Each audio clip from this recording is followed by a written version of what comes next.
And welcome back to the X Zone, everyone. I am Rob McConnell, and for the next 4 hours, I am your host. I am your guide as together we cross the time-space continuum to this place that I call the X Zone. It's a place where people dare to believe and dare to be heard. It's a place where fact is fiction and fiction is reality. And the X Zone comes to you Monday through Friday from 10 p.m. Eastern until 2 a.m. Eastern, right here on the X Zone Broadcast Network, Talkstar Radio Network, Mutual Broadcast Network, iHeartRadio, Simul Radio, and Simul TV. Now, if you'd like to find out about the programming we have available for you 24/7, 365 on the X Zone Broadcast Network, visit www.xzbn.net. And for our broadcast schedule on the X Zone TV channel, which is channel 21 on Simul TV, visit www.simultv.com. Exonation, my guest this hour is Karen Frazier, and Karen writes spiritual, metaphysical, paranormal, and vibrational healing books, articles, and blogs that explore topics such as dream interpretations, reincarnation, life between lives, life after death, energy healing, crystals, ghosts, psychic phenomenon, and the survival of consciousness after death. She is also a columnist for Paranormal Underground magazine, writing a monthly metaphysical column and a dream and symbols column. Additionally, Karen writes cookbooks, nutrition, and reference books, and offers energy healing sessions and classes. Her website is authorkarenfraser.com. And author Karen Frazier, welcome to the X Zone. Thank you. Tell us a little bit more about yourself, and what was it that happened in the life of Karen Frazier that put her onto this path into the metaphysical? Yeah, it's always an interesting question, isn't it? So for me, I actually was raised in a very kind of a traditional religious background. Right. But I had a father who was a very questioning person. And so while he attended church and made sure that my sisters and I attended church, he also was always kind of looking for things and questioning things. Right. And when I was about 15, he handed me a book by Raymond Moody. And that was the start of all of it. The life, I can't even think of what the name is. It Life After Life, I think. I believe Raymond so, Moody's first book. And since then, the rest is history. The rest is, well, kind of. I spent a long time really struggling with what I considered were fringe beliefs. I come from my education is more of concrete scientific things, but I always had this other side to me, and I just kind of always thought that it was like a fringe fun interest as opposed to anything legit. And then when I was fresh out of college, my first apartment out of college, I actually lived in a haunted apartment. Ooh. And it started to shift then what I kind of always had known I believed, but was denying I believed.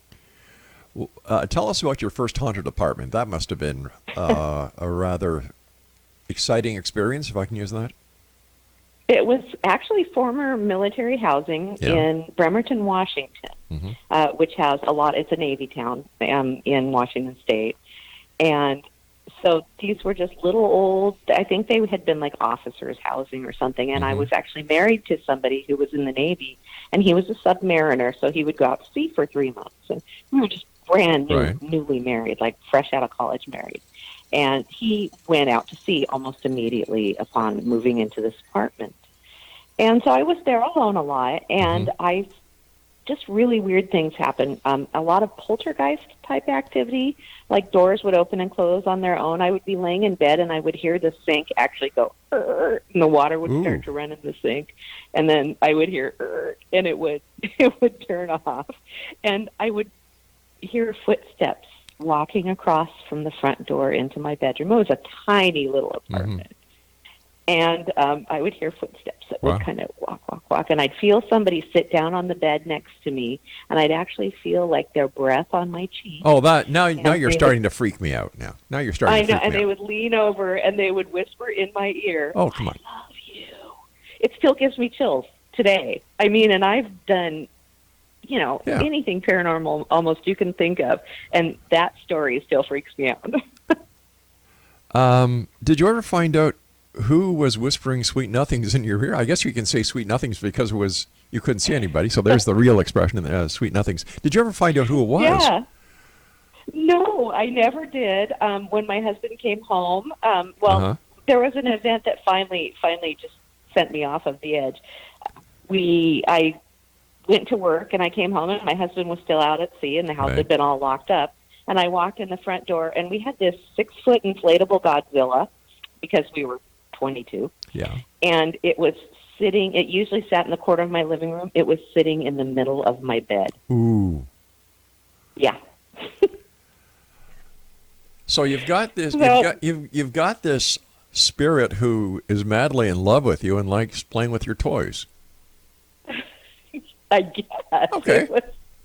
It was really, really strange, and I would actually I don't live in Bremerton anymore. I moved away many years ago. I don't blame you. But I would actually love to go visit that specific apartment now, knowing what I know now, and see what I could find out. Why don't you? Mainly because if there are young people like me living there, like I was living there, and they don't know anything about it, I don't want to terrify them. Oh, come on. Sounds like... Well, I know. Knock on the door, knock, and say, you're not going to believe this, but is your house haunted? Have you had anything strange happen to you? Does somebody or something whisper in your, I love you? Yeah, maybe I will, because, I mean, at some point I might. I live about an hour and a half away from there now, and I kind of am up through the area maybe about once a year. And I always think about it when I drive by. Wouldn't it be never done it. Wouldn't it be interesting if after you left that there has never been a trace of a ghost or a haunting since? Yeah, I honestly I don't know. We got out of there pretty darn quick. We got out of there as soon as we could. I'll bet you that was the fastest you ever packed in your life. Well, yeah, I was ready to go before my husband came home, and he would only be out to sea for about 90 days. So this was all over a period of about 3 months. What did your husband say about all the going-ons? Well, he was a Navy nuke. Yeah. So nuclear engineering, and so he just kind of rolled his eyes at me and thought that I was possibly being over-imaginative because I was living in a place alone for the first time. Because I'd always either lived with my parents or a roommate. Yeah. But does he believe you now with all the work you're doing in the paranormal, the writing that you do, and has had... Different husband. Oh, different. Oh, geez, I'm sorry. I naturally assumed that it was the same one, so my apologies. No. So let me ask you this. No, but it's really funny because my current husband is a former Navy nuke. So I like the smart engineering geeky types because I actually, even though I'm super woo, I'm that way. Let's face it, you like the uniform. Aha! He doesn't wear he can't fit in the uniform anymore. I'm almost certain of it. Oh my goodness! But I have always liked those very analytical kind of geeky. And so my husband is that way, and he kind of rolled his eyes at me in the beginning when we've been together 18 years. My gosh. And in the beginning, he kind of rolled his eyes, but oh no, he's had experiences now, and he believes me. What kind of experiences? And now, have you had these experiences together? Yes. So, well, first of all, I'm sitting up in the haunted room of our house right now, which is my son's former bedroom, and it's my energy healing studio that I work with clients in. And so this has always been the haunted room, and we've had all sorts of things happen up here. Be sitting downstairs when my son was at school or whatever, and hear his desk chair roll across the floor. And yell, "Knock it off," and hear it stop. Yeah. Just little things like that. And then I have a lot of, you're probably shocked to hear this, I have a lot of psychic friends, and a lot of them have come in and said, you've got somebody living upstairs in that room, don't you? And I just, I mean, they're here. It's fine.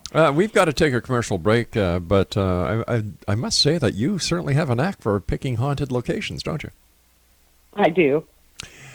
All right, you and I will return on the other side of this message. And Explanation, our guest this hour is Karen Frazier, and she is an author. Her website is authorkarenfrazier.com. And Karen and I will return on the other side of this very short break as we continue talking about the world of the paranormal and the science of parapsychology right here in the X Zone from our broadcast center and studios in Hamilton, Ontario, Canada.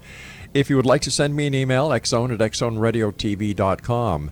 And for the latest edition of the X Chronicles newspaper that you can read with our compliments, we've been publishing it since 1990, January 1990. Each and every month, you can go to www.xchroniclesnewspaper.com. We'll be back on the other side talking more about ghost hauntings and energy healing here in the X Zone. Don't go away.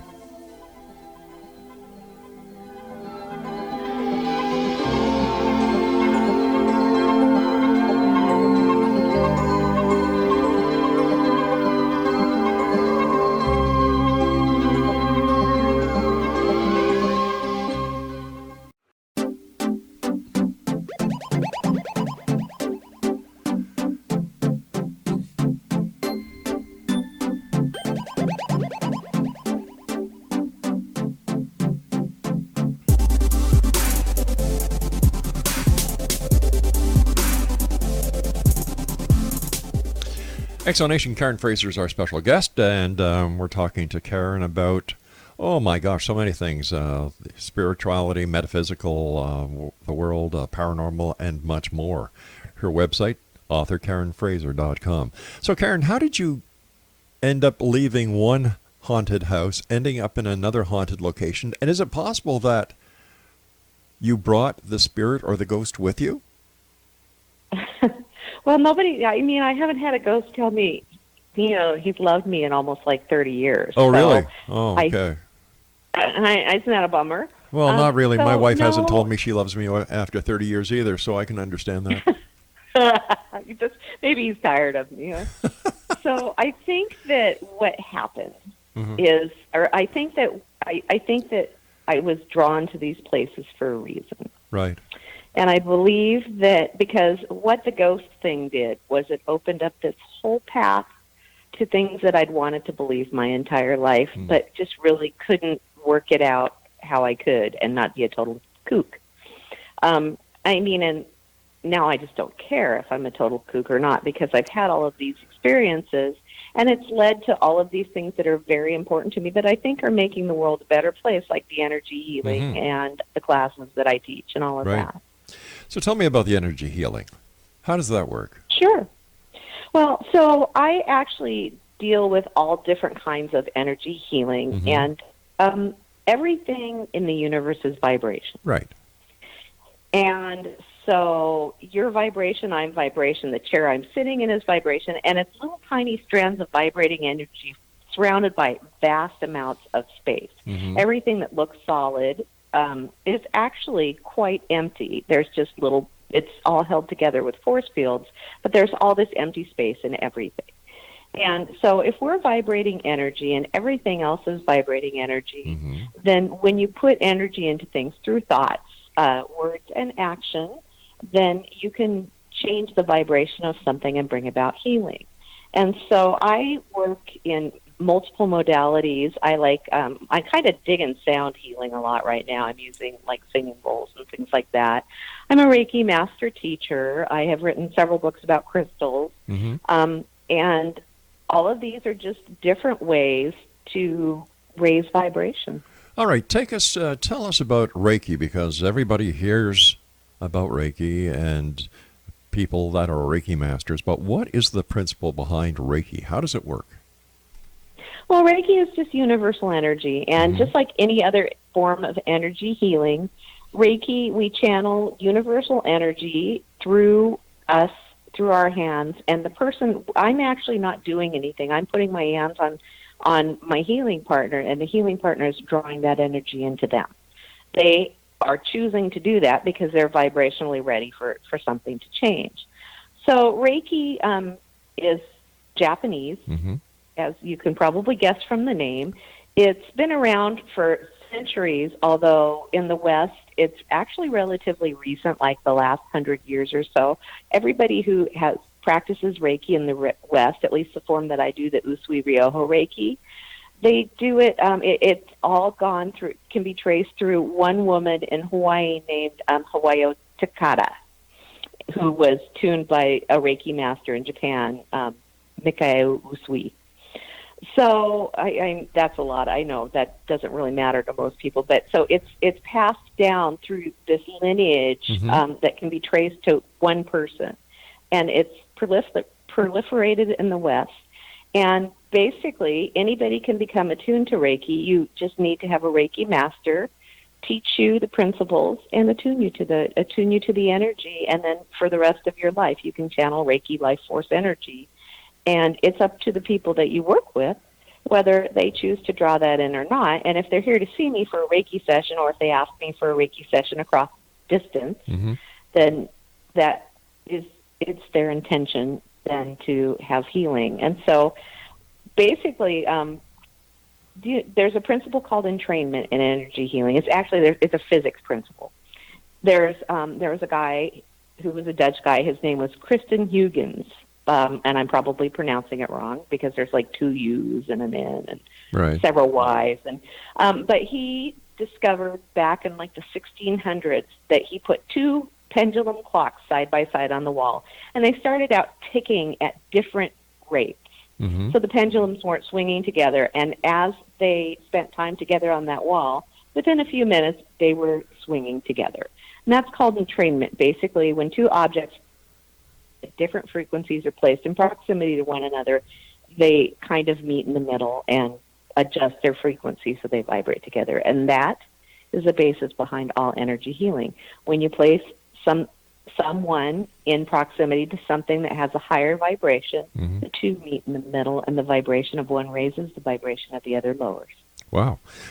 I can understand that if you're working with someone at your healing room. But how does that work long distance? You're not able to touch the person, so how do you channel the energy, and how does that work? Well, I guess so I don't believe I believe that space and time are constructs that we have that are part of an illusion that we live in. Oh, hold on here. All right. So you're saying that this is not a reality that we're living in, it's an illusion? I think we live in the Matrix. Okay, so how can I be talking to you then if this is an illusion?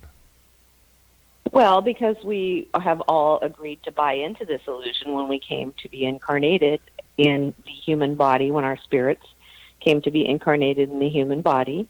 We all agreed to buy into the illusion so that we can have certain experiences and experience ourselves in certain ways so that we can know ourselves. Because if all we ever live in is in this kind of space of love and joy and peace and floatiness and all of that, how do we ever understand and appreciate that unless we allow ourselves into the experience of relativity and the full spectrum of... That's a wonderful thought, but how do we prove it? Well, gosh. If I knew that, I would have at least another book, huh? Yeah, but my question is that it's a wonderful picture that you just gave us, and I think everybody would love to live in utopia. But how do we know that this is a false reality that we're living in? That we signed a contract, or we knew what we were getting into, that we actually left a utopian civilization or lifestyle to come here and be battered around on Earth. How do we know that? Well, I don't know that we can know for sure, but there are certain things. People have experienced it in meditation. People have experienced it in astral projection and astral travel. And then also there's a form of regression hypnotherapy called Life Between Lives hypnotherapy that has allowed people to understand and have that experience where many, many people in various cultures and very far removed from one another have followed the hypnosis protocol and had very similar experiences. And so that's not proof as far as, it's not scientific proof, but it's certainly a body of evidence that makes you think that it could be a possibility. I believe that there is a preponderance of the evidence when you look at reincarnation research, when you look at Life Between Lives research, when you hear people's stories of astral travel and meditation. There is a preponderance of the evidence that at least suggests that may be something that's true. But saying there's a preponderance of evidence and then using the word suggest, that makes no sense. Because you're saying you have fact and then you hypothesize. So you're saying preponderance of evidence is fact. You're right. It's a hypothesis. Yeah. And not even, it's a hypothesis is exactly what it is. And I mean, we're not going to know until we go. But there's just this whole body of work out there. And that even includes things like people who have channeled information and all of that. And look, the world's full of big fakers. I get that. And people can be big fakers, and people want attention, sure. and people want. But I have had experiences in meditation and in life between lives right. regression where I've seen these things as well. So for me, it's clear. I never claim it's scientific. It is a belief system. Okay, for me, absolutely, all right. 100% a belief system. So if you believe it, you need, in order for it to happen, and in order for it to manifest itself, for whatever the alternate reality is, you must believe that it does exist, or else it's not going to manifest itself. I think that intention plays a huge role. Yeah. When I teach my classes and in most of my energy healing books, I say, look, intention is everything. And I'm not going to know until I die what happened. But what happens if you're wrong? Well, at least I enjoyed myself while I was here trying to figure it out. Gotcha. I mean, the way I figure is that there's a couple possibilities. One is that I'm just going to be gone. I'm going to be taking a dirt nap and my consciousness is gone. Yep. And so if I was wrong, who cares? That's true, but you and I have to take a commercial break with the news because my producer does care. And we'll be back as we continue here in the X Zone with our guest this hour, X Zone Nation, Karen Frazier. Her website is www.authorkarenfrazier.com. And we'll both be back as we continue here in our broadcast center and studios in Hamilton, Ontario, Canada. Don't forget, you can always send me an email, xzone@xzoneradiotv.com, and check out our main website at www.xzoneradiotv.com.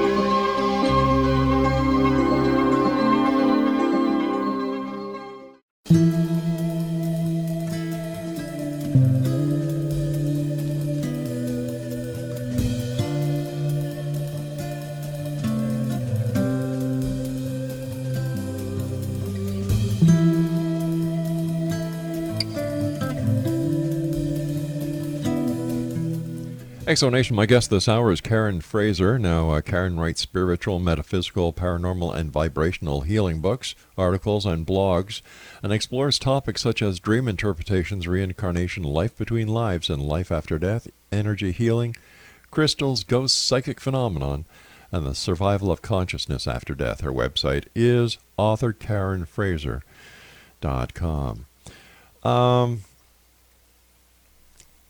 Why is it that the New Age, and I'm just calling what you and other people who do Reiki and talk about crystals and vibrational experiences and reincarnation, life between life, and so on and so forth, why is the New Age such a talked about topic these days? Boy, that's a question, isn't it? So if you look backwards through history, there are kind of cycles of up and down where these things happen. Like there was spiritualism around the turn of the century, the century before this one. And then we sort of, I would say probably, look, I'm an old spiritual show person from years back. I used to like to watch like Unsolved Mysteries and sightings and all of that stuff. But I really think that Ghost Hunters, it ushered in people who were super interested in this stuff. And I think that for some people, look, we live in a really divided world. And especially here in the United States, everybody's mad at everybody about everything. And if you're not with us, you're against us. And I think that New Age topics, and I don't object to the label New Age. I mean, you got to call it something, right? Yeah. I think that New Age topics give people a place of focus and a place of hope. And I also think that death is kind of the last great unknown. Mm-hmm. And it's going to happen to all of us. Sure, yeah, that's the only thing that you're sure about life, because the moment you're conceived is the moment you start to die. Yeah, exactly. Yeah, and it's a stark I think reality. That people are aware of that. Yeah. And I think people are afraid of that. And I think that these ideas and thoughts are very helpful. And then I also think that you see a shift in how, like, psychotherapy and things like there's cognitive behavior therapy, which is a lot of having a thought and changing the way you think. Yeah. And I think that there's a shift in those practices as well that somewhat aligns with an interest in these New Age topics. Plus, crystals are just super cool and pretty. Yeah, that is true. That is true. Yeah. Does the New Age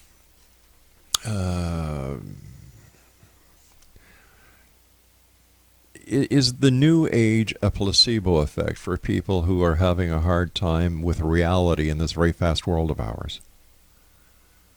Probably. I think in a lot of cases, yeah. And I think that whatever it takes, whatever it takes to make it, I think that it's okay to have something that's a placebo. Look, placebos have very important uses in medicine even. Oh, sure they do. Because if I think I'm okay, then I'm going to be okay. But what about the fact that what the New Age proponents are talking about and teaching, and what happens if they're wrong? This is my big concern. Because no, I get it. What happens if Christianity is wrong? What happens if Judaism is wrong? Well, what happens if Islam so are is you wrong? saying are you putting the New Age genre in the same classification as a religious philosophy? It's all supernatural, isn't it? Oh, it's all belief in something that's ineffable, that we can't explain, we can't see. Yeah, but not everybody rewrites the Bible, like all these new books that are coming out from the New Age groups. That's true. Everybody's got their own idea. Everybody's got their own way of looking at things. The Bible doesn't change. The Torah doesn't change. So I really don't think we can even. Well, I would argue that the Bible has probably changed incredibly vastly, because the Bible was decided on by a group of humans and a group of men at the Nicene Council. And it should have been, yeah. Yeah, so the Bible, and I believe that there are truths in the Bible. Look, I was raised Christian. I believe in God. Yeah. Not necessarily the personal dad God, the guy in robes. Why not? But I believe in the God of Einstein, which is the force that unites everything in the universe. That's so may the God force, that I believe. May the force be with you, huh? That's right. I never looked at it that way, but yeah, I believe in, I believe that there is a unifying force. I believe that the universe, there is some form of, and I hate to use this word because it's, or this term because I feel like it's been co-opted, but I do believe that there is some level of intelligent design in the way that everything has come together in the universe. There's just things that are super cool, like Fibonacci spirals and prime numbers and all of those things that are very interesting and look like it came together because of intelligent design of some kind. Tell me about where crystals play in the New Age genre. Okay, well, so for me, first of all, crystals, I am a total geology wonk. I love geology. I love like all of the scientific aspects of rocks. I always have. I collected rocks when I was a kid.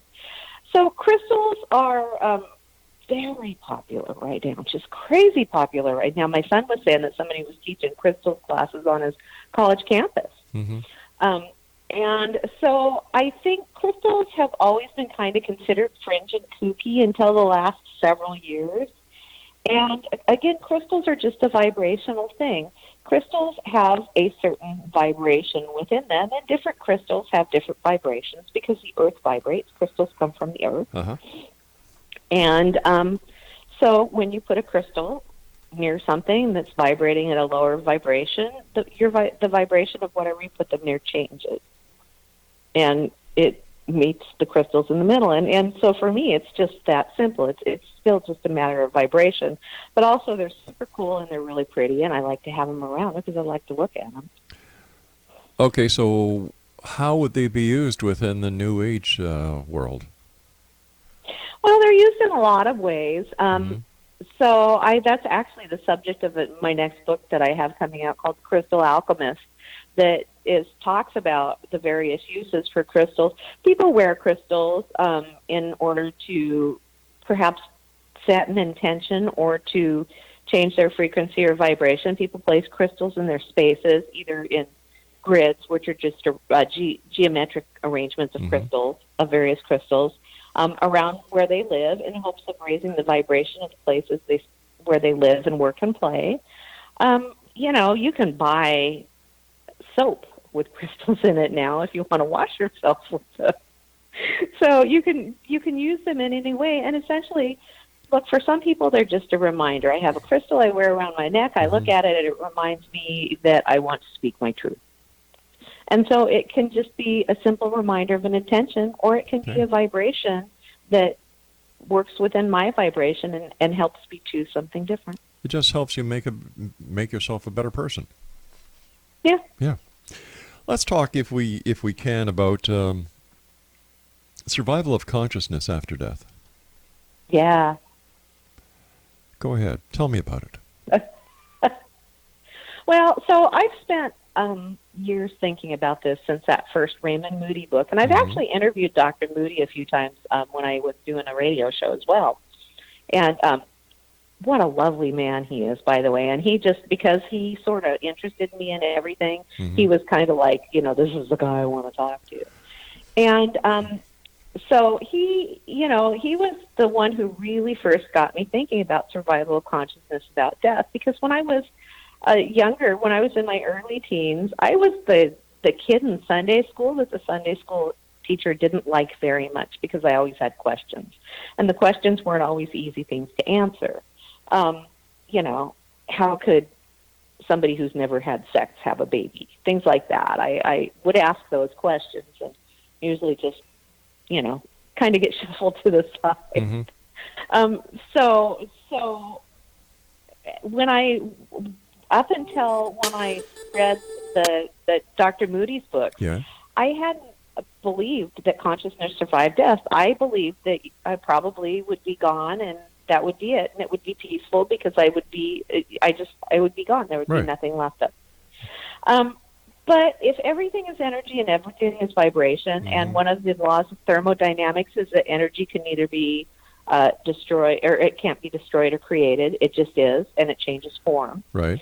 So that means that if I'm all energy, which I am, and my energy can neither be created nor destroyed, then when my body dies, something still happens to that energy. But how does that energy stay together to form the I don't know that it does. Well, then how is your essence maintained within that energy field?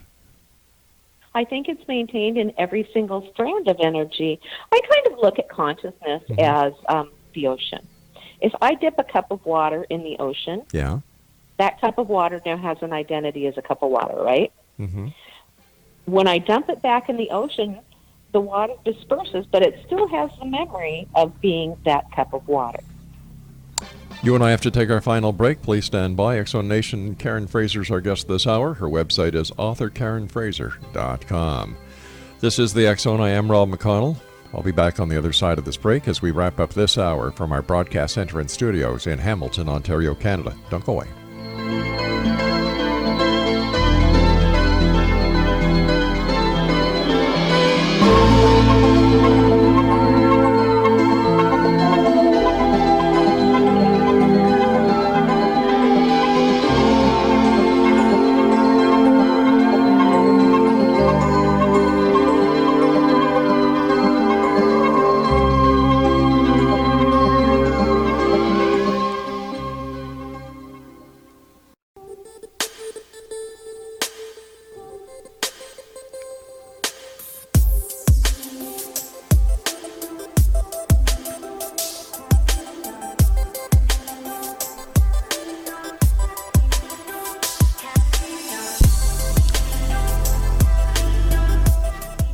And Exonation Karen Frazier is our special guest this hour. Her website is www.authorkarenfrazier.com. Karen, before we went to the break, we were just starting to talk about consciousness, the survival of consciousness after death. Yes. Okay, can you give us some examples of that? Sure. Well, a ghost would be a survival of consciousness after death, because there is some semblance of that consciousness that has remained after the body is gone. So anything where consciousness remains after the body is gone is survival of consciousness after death. So if a medium is communicating with people on the other side, across the veil, whatever they call it, right? Yeah. That would be that consciousness surviving, because some part of that person's consciousness is still communicating through this medium, if the medium is genuinely having those communications. If you are reincarnated and you have memories of a past life, that is possible evidence of survival of consciousness after death. Even near-death experiences where someone has actually physically died and then come back is an example of conscious survival after death. Okay, I'm trying to understand. All right, so if somebody has near-death experience and they come back... But while they're dead, they're having that experience. Okay, I see. They have the stages. They float above their body. They hear what the doctors are saying. Right. All of those things that Dr. Moody discussed, and that Sam Parnia has worked on in his work with near-death experiences as well with his heart patients. While they're dead, if they're having this experience, there's no brain cells firing for them to be having this experience if they're truly dead. And so it's that consciousness is having that experience. Based on our understanding of how death works at this point. But what happens 5, 6, 7 years down the line, and more discoveries are made, and what we believe happens at the point of death now is totally disproven, and the new way of thinking happens. How does this affect the survival of consciousness after life, the near-death, the out-of-body experiences, and all the other topics that are so popular today? It's a great question, but I don't know the answer because, I would, frankly, I think that everything that we're talking about has scientific explanations. I think most of it's going to be found in consciousness and quantum research. I think that those are the science for that is all coming. I don't know. I hope it's in my lifetime. It may not be. But then we just shift how we think and understand things, and maybe we can then live as human beings in a different and possibly better, kinder way. But we haven't done that since the beginning of time. We certainly have not, have we? Yeah. But it's always an admirable goal. It is. And, there are species in the animal kingdom that just cannot live together. There are fish that cannot live together. And I look at the big picture and saying, listen, Mother Nature is showing us that as members of this planet and the animal kingdom, we will never live in peace. So first of all, when we're talking about species being unable to live together, we have a food chain, and certain species are always going to need to eat other species. And, plants are a species too, and they're a living thing too. Yeah. And the bottom line is bodies need nourishment, whether it's plant or animal. Yeah, but I'm not talking about eating each other. I'm talking about living together. Well, but I think that when you're talking, I don't know. Animal consciousness is something entirely different, and I can't really speak to it because I think my dog understands what I tell her. Sure, I agree. So I know that there's some level of consciousness in animals, but I think in humans it's a different level of consciousness, and I think that we can.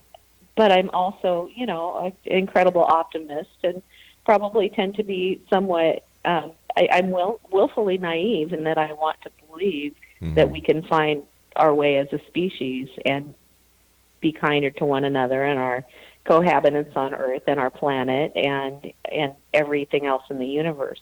And now that does to say it's going to be easy, but I don't believe that, somebody's going to snap their fingers or wave their magic wand and we're going to be living in a utopian society, because it ain't going to happen. No, it's not going to happen. But for me, I want to believe, and I want to help other people to see that if they choose kindness and they choose love and they choose compassion and they choose to heal themselves, that they can work more easily with others, even people who are damaged. Speaking about consciousness, you also write about dreams. What do we know about dreams? We don't know nearly as much about dreams as we would like to. So with dreams, a lot of your dreams are, and usually just the ones you don't remember, are just processing. Your mind uses dreams to process the events of your day. However, there are other dreams that the ones that you wake up and you think, holy crap, what did I eat before I went to bed? Maybe no more pepperoni for me. A lot of those dreams are symbolic. And if you look at the symbols, you can come up with pretty cogent arguments that these dreams are telling you something. And this is all based on things like Jungian dream interpretation and archetypes. And not necessarily so much Freudian, but so I have interpreted hundreds of dreams for people because people write into me and I interpret dreams for them in my column. And usually they're pretty shocked at how right on those dreams are when I don't know anything about them, because they write to me anonymously. And all I'm doing is looking at the symbols and the context and the overall theme of the dream and saying, look, this is probably what the dream is telling you about what's going on in your life. So where did you learn all of the symbols and where did you learn the ability to interpret dreams? Oh, self-taught. I was fascinated by Jung, and I was fascinated by dream interpretation, and I've talked to a lot of people. I did a lot of work. I started out many years ago, because I have doozy dreams. I just always have. And I started out many years ago just working with a dream dictionary and interpreting mine. And over the years, it became something that became second nature to me, and so soon my friends started asking me about it. And so I've been interpreting dreams since I was in my 20s. I did my own in my teens. But if dreams are so individualized, reflecting the processes of a person, what happened during the day, the symbol of a horse in my dream may have a totally different meaning in your dream. So how do you justify taking these dreams and applying one central method of doing it and telling these people what their dreams are about? Well, that's a good question. Yeah, I thought so. So the dreams that we're talking about, the symbolic dreams, rely on several different kinds of symbolism, and they're very different than the processing dreams. The processing dreams you almost never remember. Unless you wake up in the middle of them. They're very mundane. It's the strange dreams, and not every dream has meaning. It just doesn't. If I dream that I'm sitting at my computer typing all day, it probably doesn't mean anything other than that I sat at my computer, typed that day, and my brain is sorting and processing those memories. But Jung and also Edgar Cayce and several other people in the area of dream interpretation believe that there's this universal symbolic language, and it comes from personal symbolism, tribal symbolism, societal symbolism, and then overall symbolism. So you and I may have very different symbols based on our different backgrounds. Like you live in Canada, I live in the United States, although I live very close to Canada. And so you may interpret a maple leaf as something different than I interpret a maple leaf as, for instance. But then there are also these overarching themes. And so I have actually written a book because I would prefer people interpret their own dreams rather than asking me to do it. Because I wouldn't have a very good column then, but because I think that personal symbolism does play a huge role in dreams. And so I actually wrote a book. It's called Dark of Night and the Light of Day, and it actually walks people through this process of first looking at personal and tribal symbolism before they look at broader symbolism. But the symbols that we have in dreams that are universal are very similar to the symbols that psychic mediums say that they see a lot of times when they're communicating with the other side, too. Interesting. And Karen, I want to thank you so much for joining us tonight here on the X Zone at X Zone Nation. If you'd like to get more information from our guest or about our guest this hour, Karen Frazier, her website is www.authorkarenfrazier.com. And I don't know how many times she said, Craig, that, that's a good question. That means a guest needs a couple of seconds to formulate an answer because they weren't expecting that kind of question.